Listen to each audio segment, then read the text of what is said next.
Monday Night Rugby on Off the Ball. With Vodafone, main sponsor of the Irish rugby team. We all belong to the team of us. Okay, we're good to go. Busy weekend to talk about. Needless to say, we are joined by Keith Wood, Fiona Hayes, the Munster Mafia taking over. Hey, Keith. Hey, why not? We always get a bit of criticism for talking too much Munster. We might even do a little bit about that again this evening, but no harm. Yeah, if we're lucky, we'll squeeze in a mention of Ulster's win and Leinster Connacht. But, you know, Fiona, you're very welcome. How you doing? I'm good, Joe. Thanks for having me. So the word from the Limerick leader and then confirmed elsewhere and reported elsewhere is that Graham Rowntree will be the next Munster head coach in the absence, obviously, of Johan van Graan. This had been the word generally when you were asking people in the know over the last couple of weeks. So it seems they're moving, I would presume, towards some kind of official announcement. They'll have to respond sometime to these reports. So 50 years of age, the current forward coach. Generally, Fiona, if you've been part of the 2015 England World Cup management team, this is the place to come. Yeah, they all seem to be doing well over here, don't they? Look, I think it's a great appointment. I'm a big fan of his.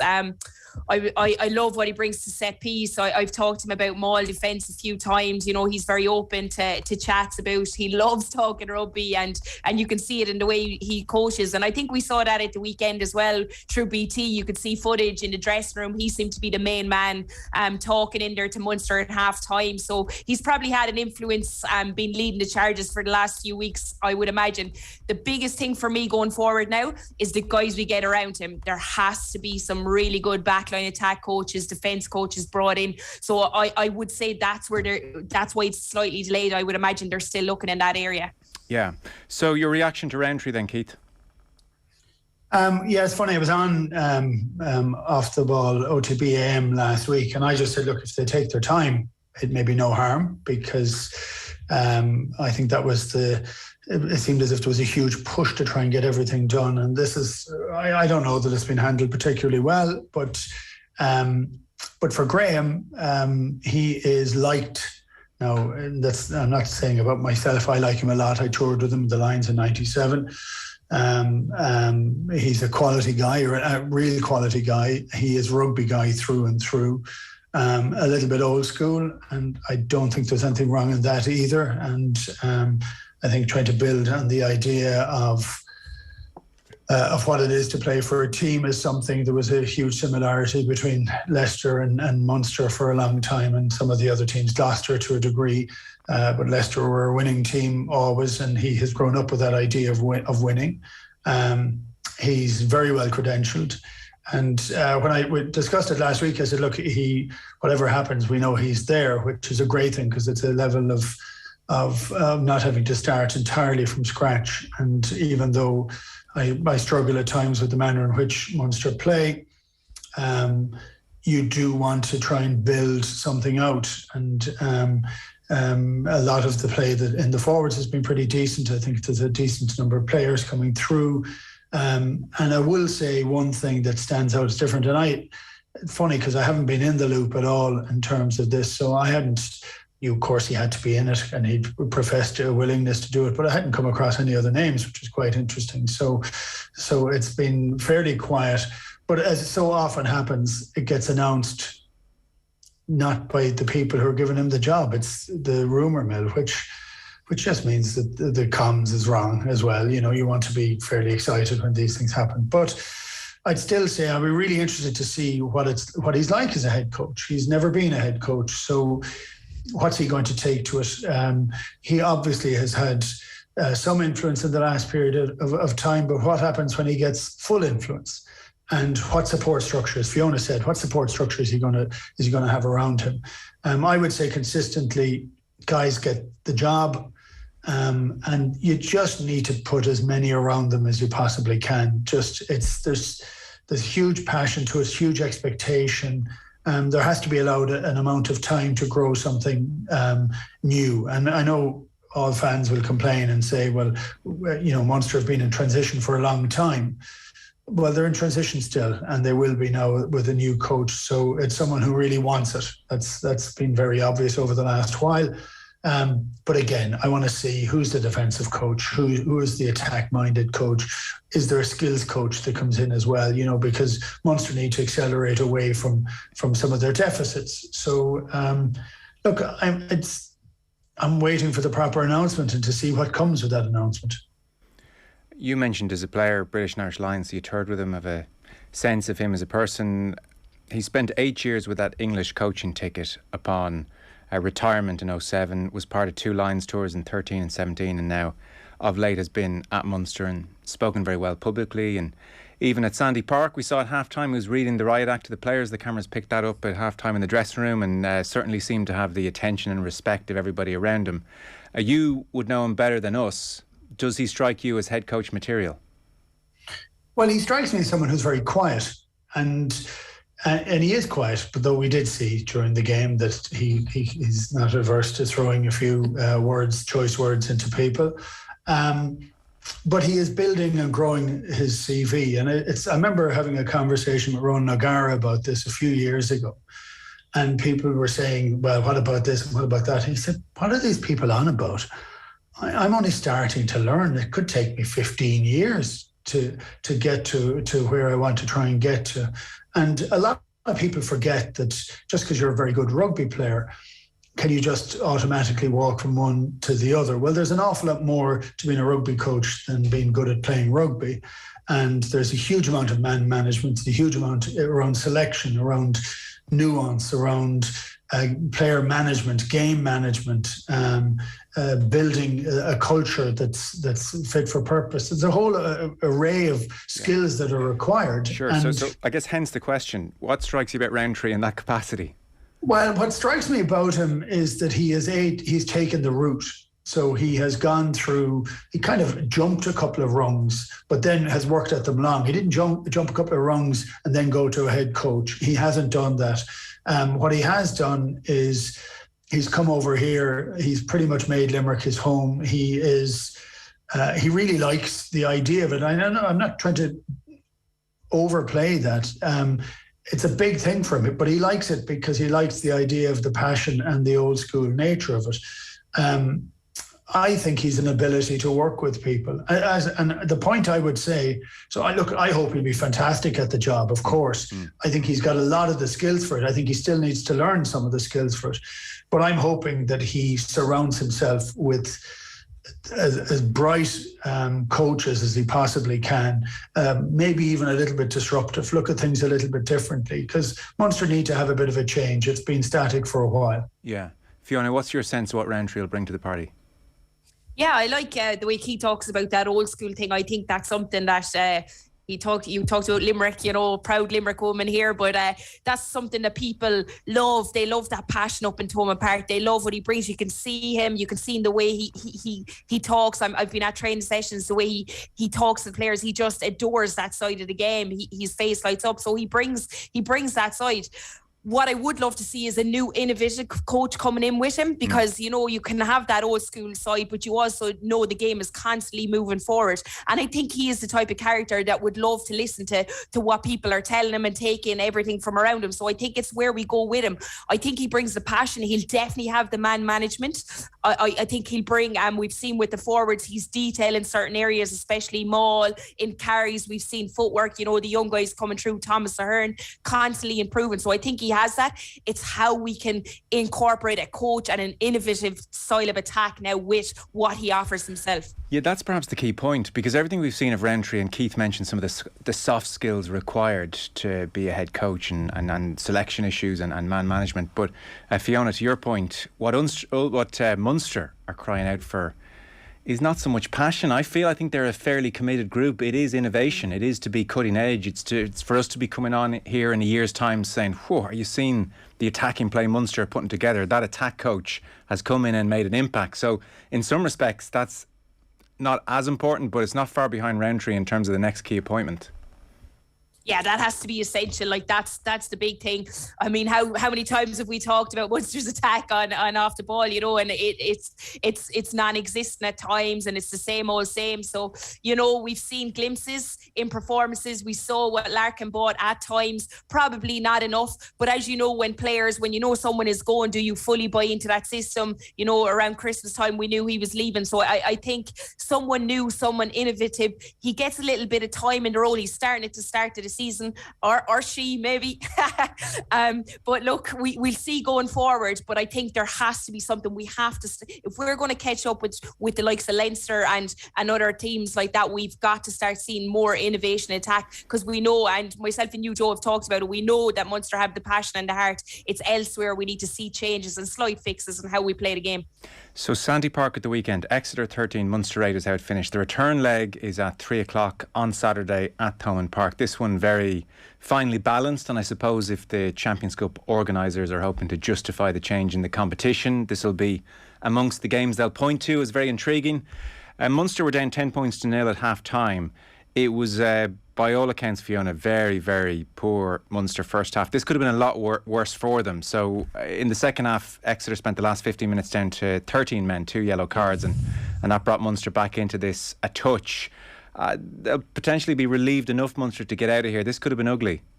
Yeah, it definitely could have been ugly. We saw, you know, especially I think in the first half, there was like 9 penalties at the breakdown, which would, like, as a coach, you'd be absolutely cracking up. They weren't cohesive. Things weren't happening for them. It should have been, I watched it back, it should have been a much higher score.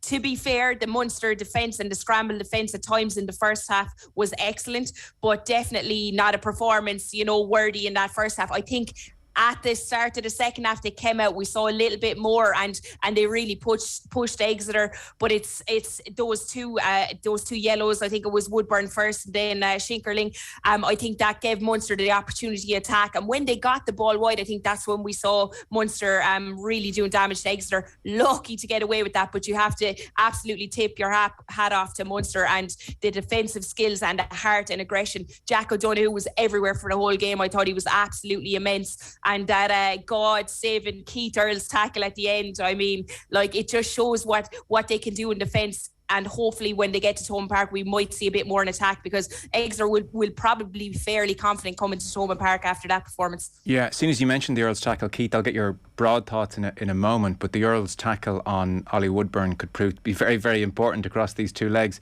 It's very interesting. Even in his autobiography last year, I was thinking of it when I saw the tackle, because Earls has a whole chapter in that book just on defence, because when he arrived on the scene, defence was not high on his priority list, and as his career has progressed, he has studied it, he has seen it very much as a craft, and now takes real pride in his ability to make reads. And I think he recognised where that Exeter attack was likely to finish up, and he made a beeline for it early. It was an outstanding moment from him.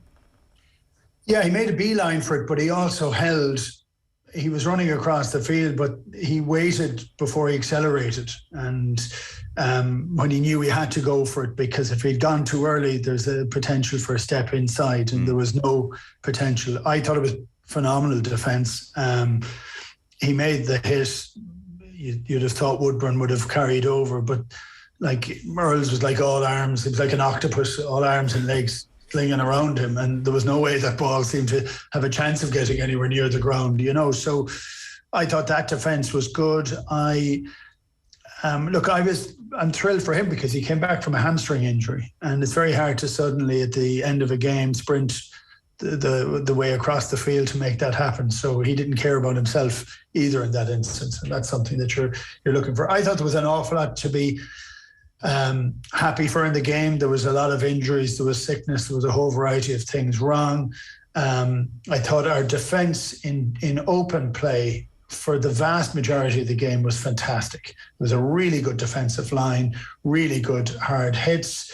Our defence off first phase, lineouts in particular, was poor, and Chris Farrell got exposed, kind of coming flat-footed at times. He was almost on his heels. I don't quite know why that was happening, but he got exposed a couple of times. He didn't have his best day either, and still have the sneaking suspicion that he's a 12, not a 13.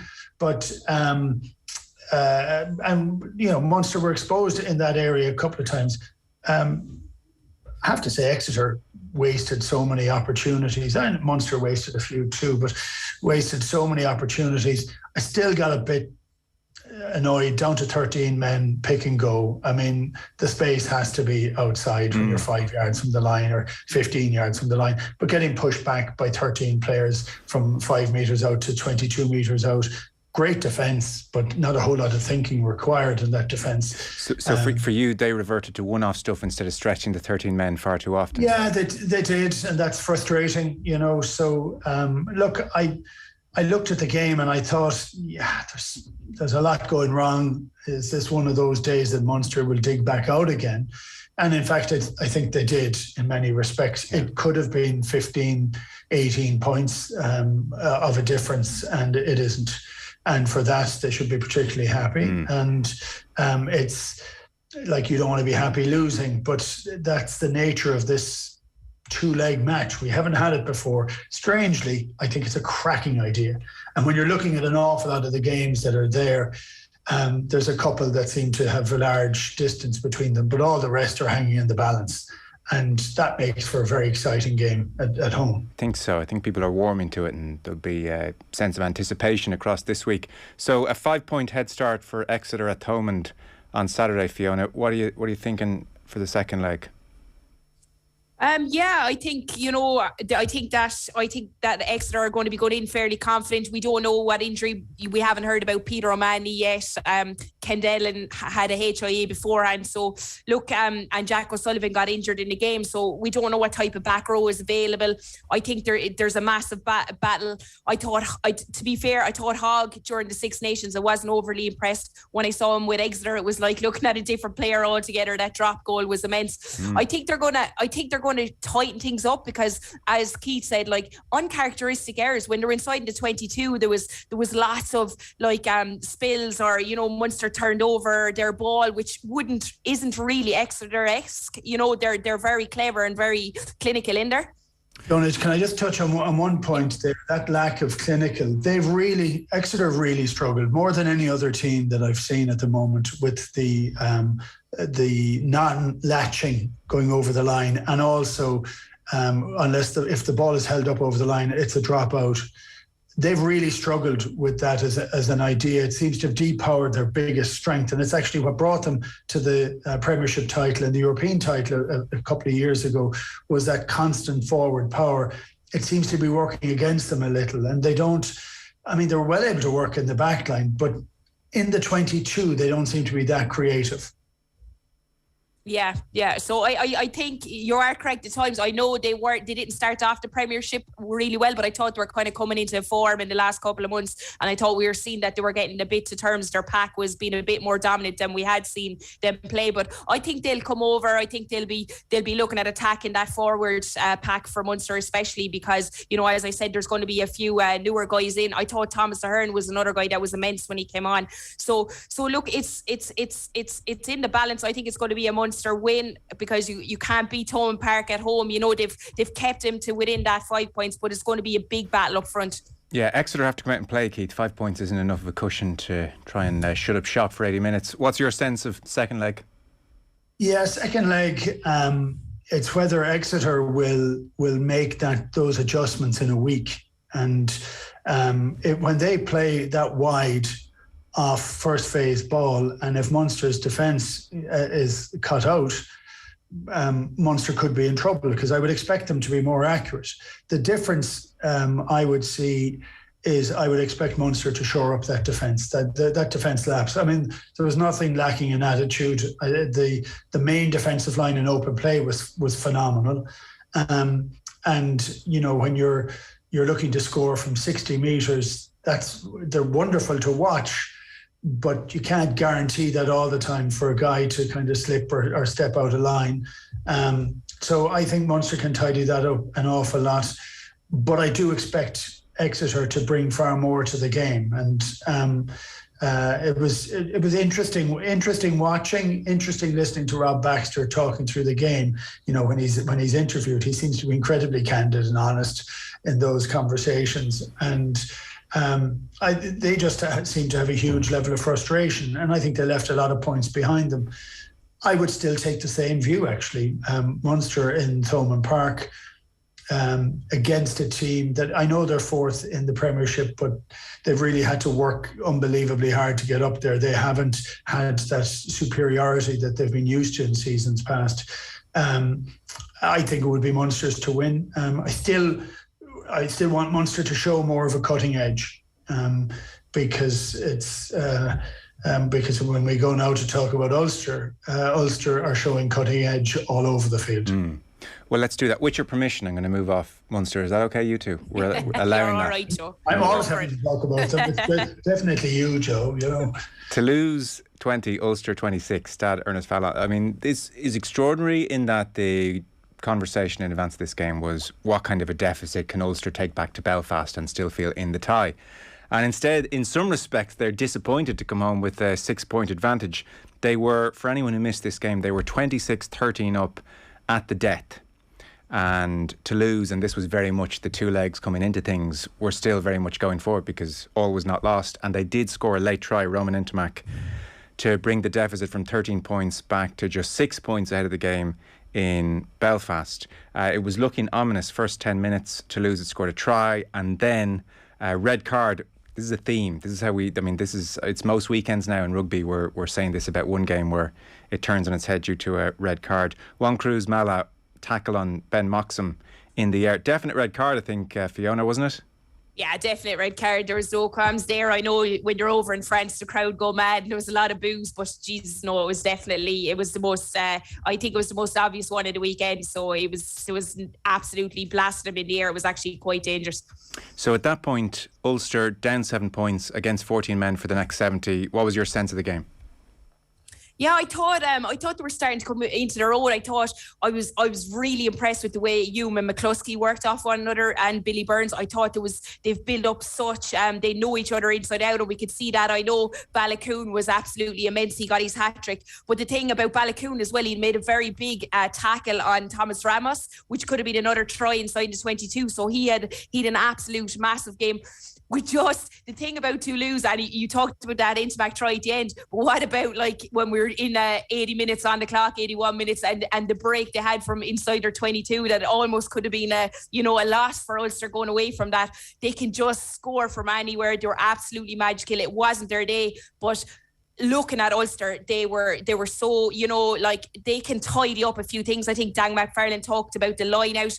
I think it was 81%. They lost 4 line outs, which would be unusual out of them, and they had 35 missed tackles. So although they came away with the win, they have a few areas they can tidy up as well. And we see how clinical Toulouse are. But I was very, very impressed with Ulster. The pack were quite dominant. It took them a while to get into the game, but after that red card, I just think they found their footing. But it was that attack in rugby. It was getting to the wide challenge, Balakoon reading that intercept from DuPont. It was great rugby to watch. I really enjoyed that game. It was definitely my favourite game of the weekend. Yeah, Alan Quinlan Keith referenced Vermeulen and his physicality and Treadwell as well this morning on OTB AM with Jaron Owen. So it's Balakoon and the eye-catching hat-trick, but this is the second win for Ulster away in France. They're able to hold their own this year up front, certainly against Toulouse anyway.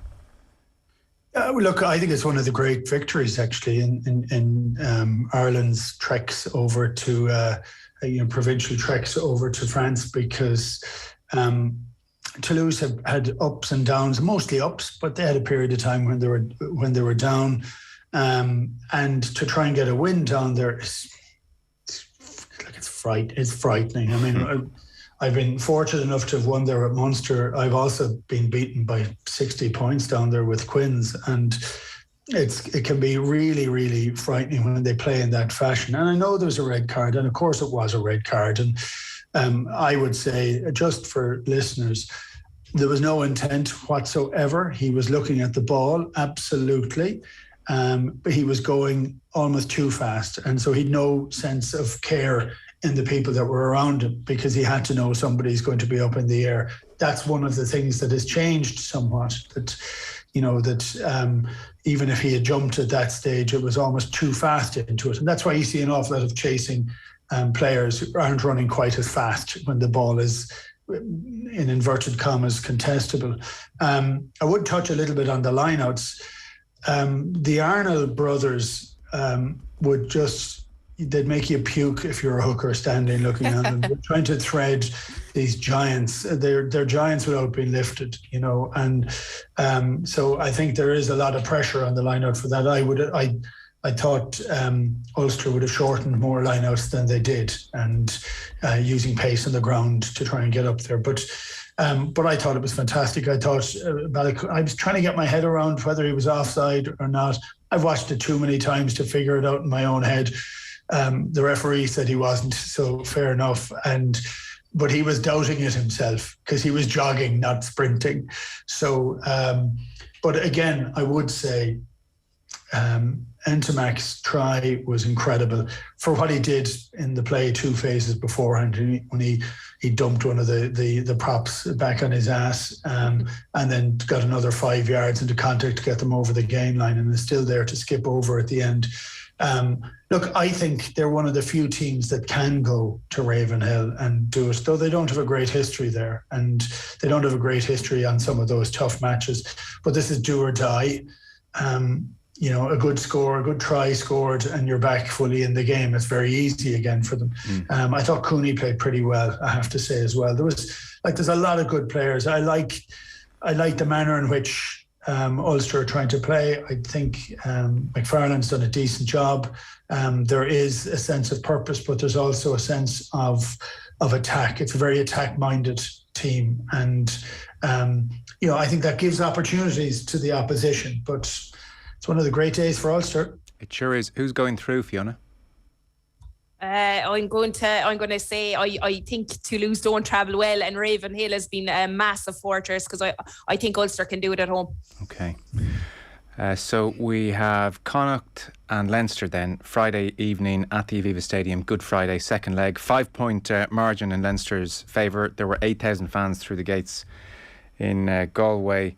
This was really, it was an interesting, lively game. There was a great moment where Jack Carty walks over and Johnny Sexton has had his fill of Jack Carty at this stage, and he says, "What's wrong now?" Because anytime Johnny Sexton was trying to talk to the referee, Jack Carty made damn sure to be over there as well. So that dynamic was kind of bullying away in a nice way. I thought it wasn't getting too touchy. Johnny Sexton definitely gets away with talking to referees in a way that players of a lesser stature would not get away with. Now that's maybe to his credit, and that's just human nature, but there's no question he gets away with it, doesn't he, Keith? He does. Too much, I would say, and don't use that now as an anti-Leinster. But it's one of the reasons you pick him for being a captain. He's not going to shut up anyway, and you might as well give him a captain's armband. They did the same with Richie McCaw at the very start. It was very hard to yellow card the captain. That was one of the things that was put in there. He used to get away with murder at ruck time. He was always offside, but he could convince the ref otherwise, and that's part of it. Look, I'm delighted Jack Carty's winding him up. I think that's a great way to do it. Why wouldn't you? There's nothing too bad in that sort of stuff. And look, for me, I think there's too much chat anyway. Too much chat from pretty much all the players. Too much chat from the referee. Get on with it. They don't have to commentate on every single play that's happening. Hands off the ball. If your hands are on the ball, it's a penalty. Get it off. Yeah. I like this. Shut it up a little. It would be better for me, I think. But it was a really interesting weekend, or interesting game. I thought I fully expected Leinster to win by a lot more, and I think they should have won by more. They got opened up several times, which is surprising for Leinster. But they always look like they have the opportunity to go and score. And on the outside, I think Connacht's defence struggled on the outside. When there was any bit of show and go at all, anything just outside Bundyaki, who was excellent, anything outside him, it became a little bit flaky, because whether it's people are in the right position or coming up out of the line or whatever it was. But I thought Connacht looked exposed in the outside channels later in the game. It's been their Achilles heel, Fiona. Second highest points conceded in the URC, so they were always going to be hanging on a touch in that respect against Leinster. Like we knew in attack, John Porch and the pace and Matt Hansen that Connacht would stick to their guns and play their game, and that's admirable, and it made for a very good game. But you always felt that's where they were going to come up short in defence. Leinster were always going to score against them, and you don't lose that sense ahead of the game at the Aviva either. So it's going to take something very special on Friday, 5:30. Yeah, something very special. I watched that game, and I look back at the stats on it today, and ruck smalls, line out scrums, it was all like even percentages the whole way through the whole thing. But the thing that stood out for me was Leinster metres gained was 590 metres, so that was absolutely massive. Like that was the big difference, and I think that was out wide, as you said, Joe. They just seemed to attack. There was space there.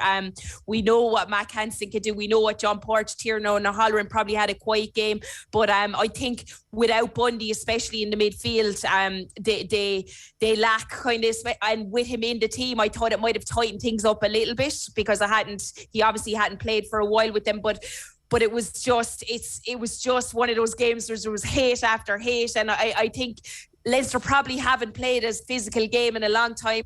The bodies will recover, and I think when it goes up to is it the Aviva it's on? Yeah. Yeah, when it goes to the Viva, I would imagine that there's be plenty of opportunity out wide for Leinster to score. I think they'll probably be disappointed with their attacking performance. The referee Carl Dixon had a decision to make around the Gibson Park tackle on Kieran Marmion.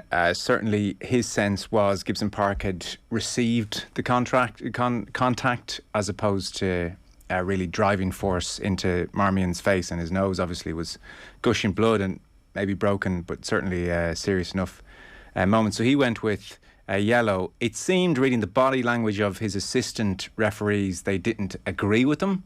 And you kind of think to yourself, regardless of whether you're wrong, right, or somewhere in between, if you're an assistant referee and your referee is there and he's giving you his thoughts and things, give your opinion. Don't have like iffy body language and looking at my feed and thinking, oh, I'm not so sure, but like help him out and give your opinion. If he disagrees with it, he disagrees with it.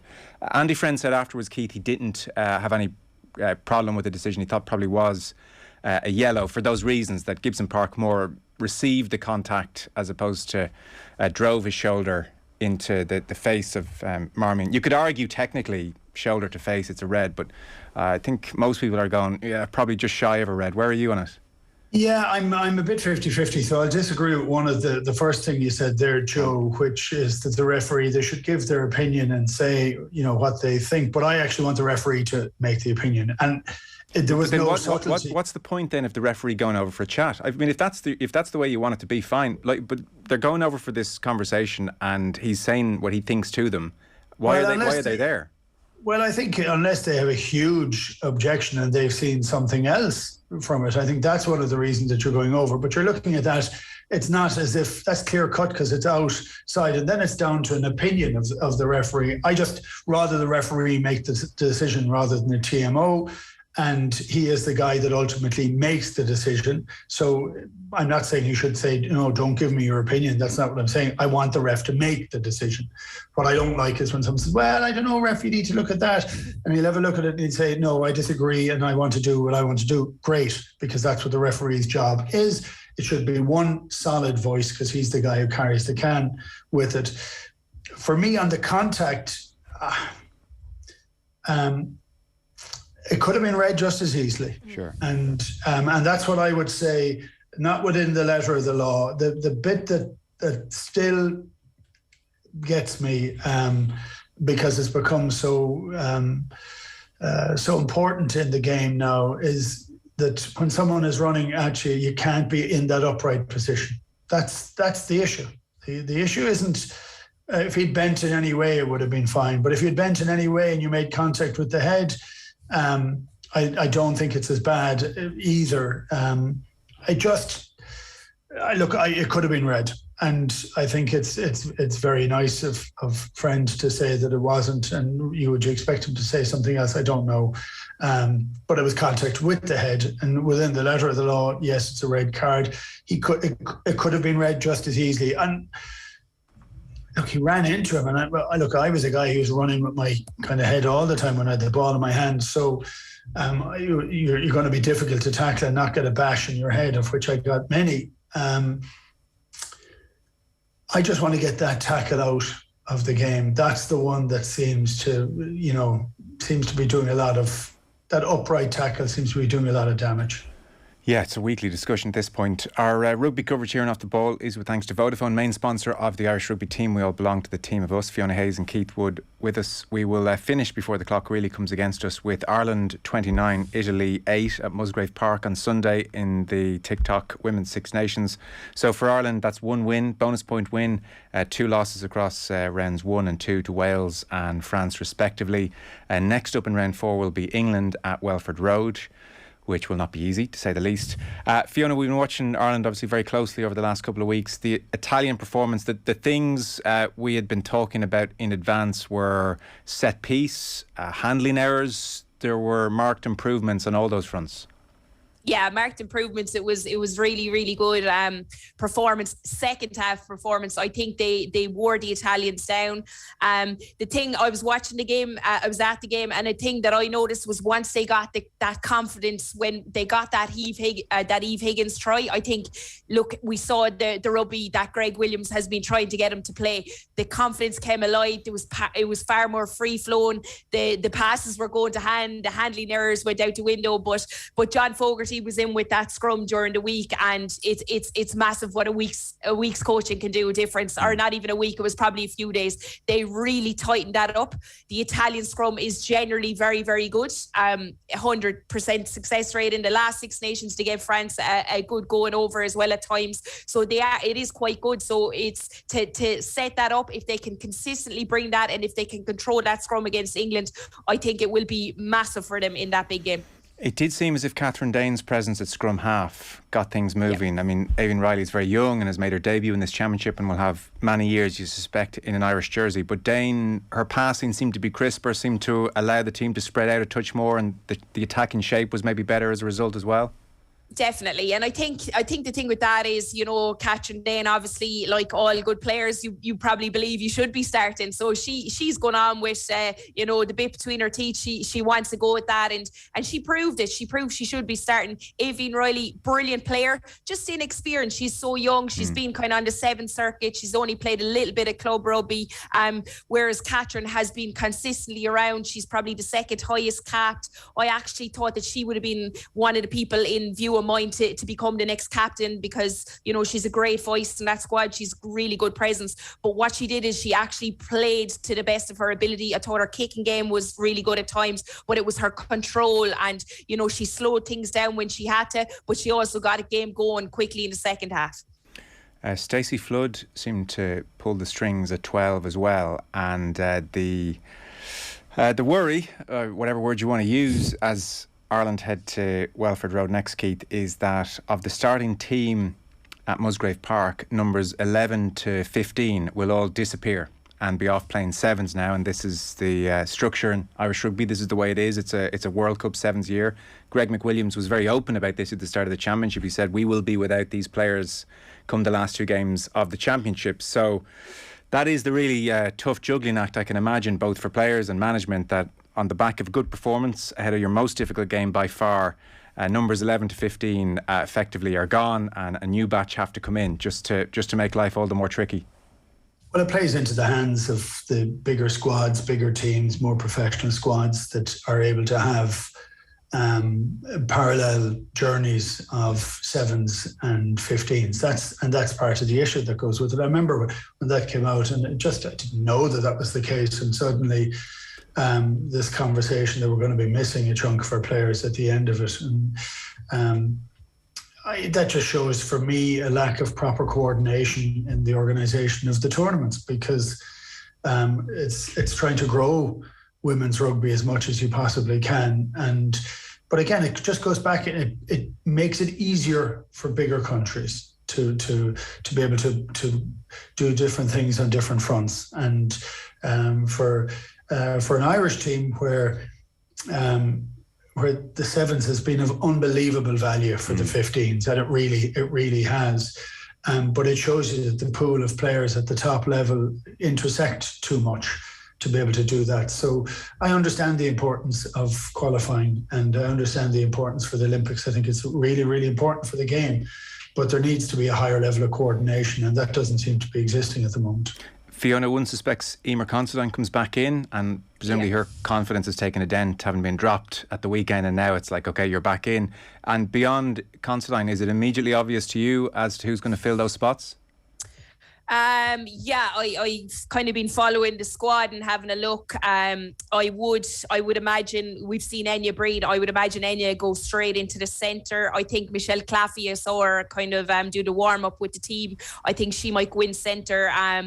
He may or may not ask Sene Naipu back to train and see how she's getting on. That could definitely be a possibility. We have Emer, and there's actually a girl called Molly Suffel-McCabe who is from Railway Union, and she is someone that's played really, really well at fullback all season. They won the AIL. I saw her also with the squad doing training, so I wouldn't be surprised if she went straight into that starting 15 jersey with Emer going out to the wing.